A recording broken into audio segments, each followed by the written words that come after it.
Good morning sa lahat. Tara mag-layout and design na tayo na ating prayers for the GC guys. Using cellphone tayo.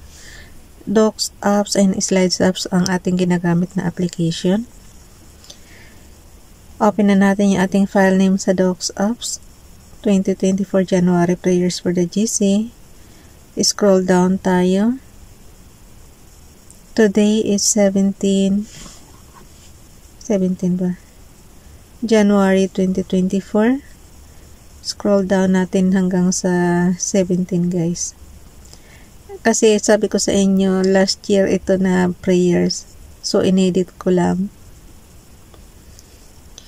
Ang akala ko nga mabilis mag-edit eh. Hindi ko naman akalain na marami palang buburahin. Kasi syempre namimili lang ako ng ilalagay. So, yun. 17. Okay. So, alisan lang natin to ng underline. Underline. Tapos, enter natin.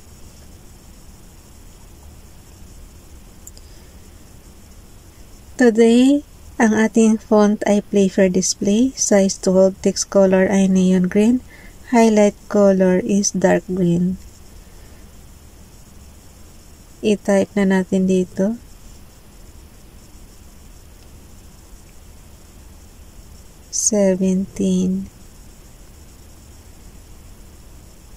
January.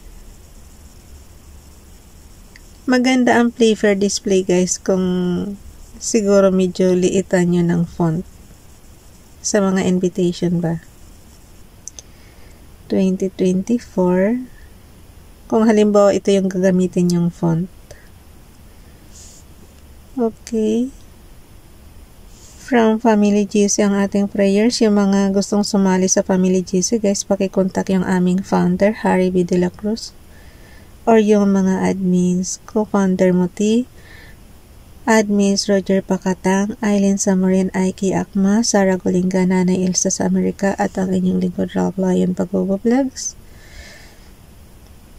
Paki-subscribe na rin sa kanila mga YouTube channel. Okay, add lang natin yung prayers natin dito. Unahin natin yung kay Ralph. Paki-subscribe sa kanyang YouTube channel. Jeremiah chapter 33 verse 14.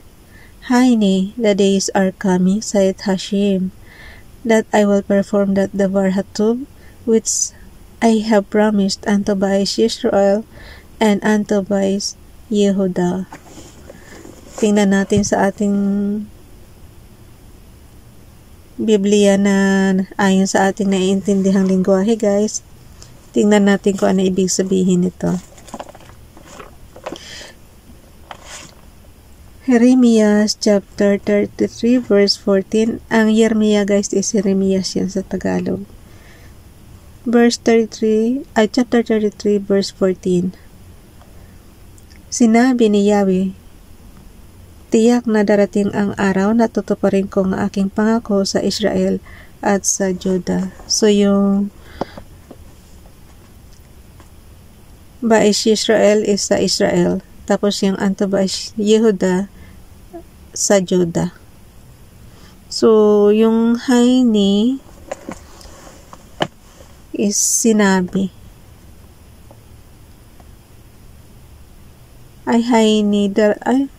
Darating ang araw. Tiyak na darating. So, Haini is tiyak. So, basta ang sure lang natin na ano natin dito guys is yung Bais Yisrael. So, Yisrael is Israel. Bais Yehuda. So, Yehuda is Judah. Yung Hashem, matagal na nating alam yan, Yahweh. Diyos na si Yahweh yan. So, yun na yun. Enter na natin to. Balikan nyo na lang yung hindi nyo maintindihan. Balikan nyo na lang ulit dun sa Bible na ayon sa inyong sariling lingwahe, guys. Para maintindihan natin. At least araw-araw mayroon tayong matutunan na salita na Hebrews. Okay. Dito muna tayo kay Princess Diane channel. I-add naman natin. Image from photos. Nakalagay naman sa kanya, if he then be not able to do that thing which is least, why take ye thought for the rest? Luke chapter 12 verse 26. Ito yung guys huwag mo nang isipin yung ano man ang kakainin mo, ano man ang what I mean is para ka bang namumroblema parati kung samantalang nandyan naman si Father God na mag-alalay sa iyo. Kung ano yung need mo, yun ang ibibigay niya sa iyo.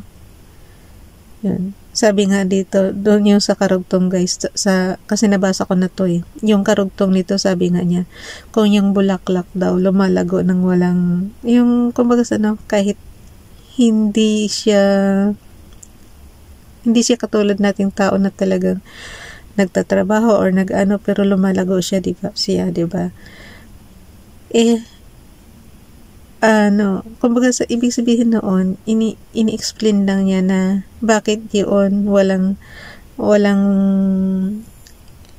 hindi siya nagtatrabaho pero lumalago siya. Ibig sabihin may kinakain siya, 'di ba? So yun ang ibig niyang sabihin dito. Why take ye thought for the rest? Sabi niya. So yun, basta ang sa akin naman guys is manalangin kayo kay Father God. Tapos, humiling kayo kung ano kailangan nyo. Tapos, magtrabaho din kayo. Kasi, sa generation natin ngayon, kailangan din natin magtrabaho para magkaroon tayo ng pambili kung anong gusto natin. So, sabi nga, nasa tao ang gawa, nasa Diyos ang awa. 'Di ba? Ipinagpasalamat na natin yung ginigising niya tayo araw-araw, hindi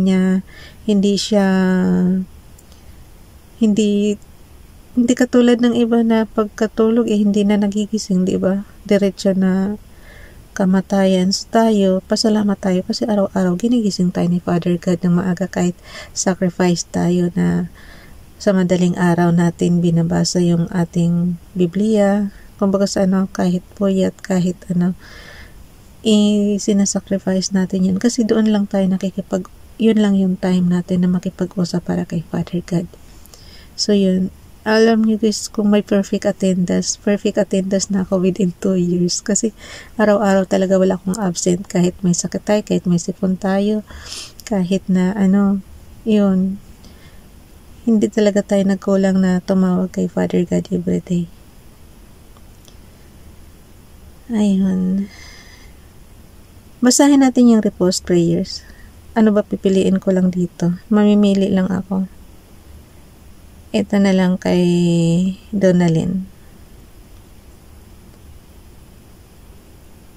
So, tanggalin na natin to.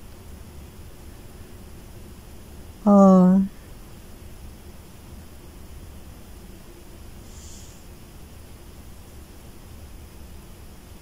Ang daming magaganda guys, kaya lang pipili lang ako ng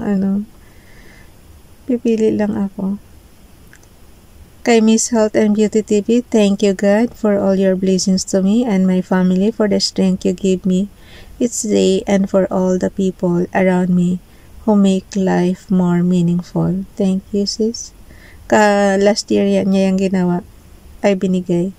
Tapos dito naman kay FB Donalyn, paki-follow na lang sa kanyang Facebook account. Morning prayer. Father God in heaven, thank you for all the blessings that you have given me, especially for the gift of life. Lord, I need you today. I know I can't do all things without you. I want to be fully dependent on you, for I know you will help me and guide me in everything I do and every place I go. Help me not to get discouraged. I know your ways are perfect. Please bless me with more faith, hope, and strength. This I pray in Jesus' name. Amen. Yan yung sinasabi ko sa inyo guys. Pag binigyan kayo ng blessings, matuto din kayo magpasalamat. Dito naman kay Princess Diane Channel.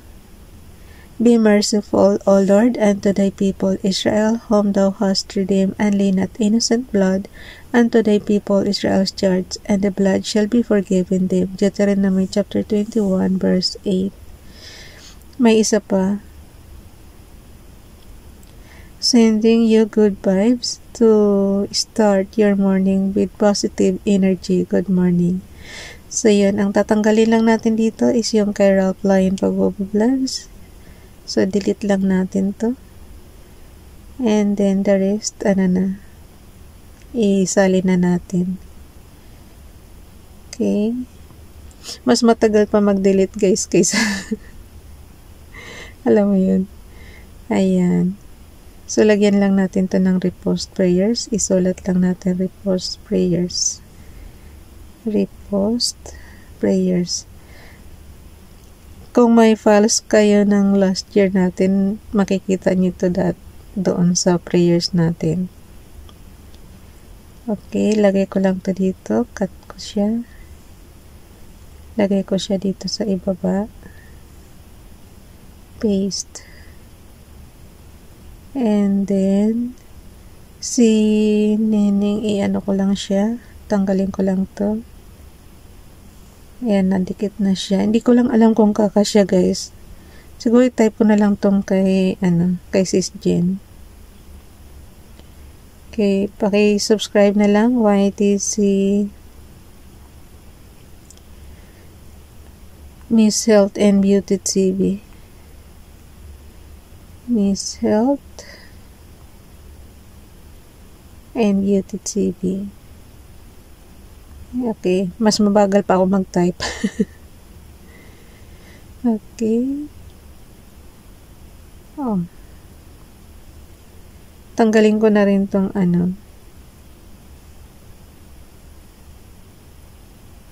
para magkasya lang, guys, ha. Ganyan ang ginagawa ko. Hindi ko nga alam talaga. Alam mo, nagtataka talaga ako. Last year, kasya siya. Pero ngayon, hindi na siya kasya. Pareho rin naman yung aking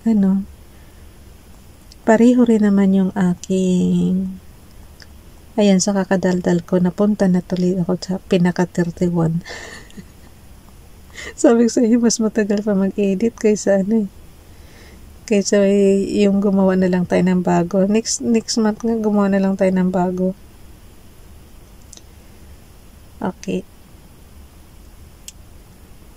Ilagay ko na naman dito yung kay Princess Dayan channel na YTC. Ubos na oras ko, guys. Ayan, 1 minuto na lang. Hindi na naman ako makakapunta dun sa sa slides. Pag ganun, guys, balikan nyo na lang yung mga luma kong video. Tapos yan na lang yung mga kabibili lang ba ng CP. Yun. Wala na akong ginawa dito kundi ayaw na. Ayan, pumasok din. Yung mga luma ko na lang video ang anahan nyo, guys. Bye everyone. God bless.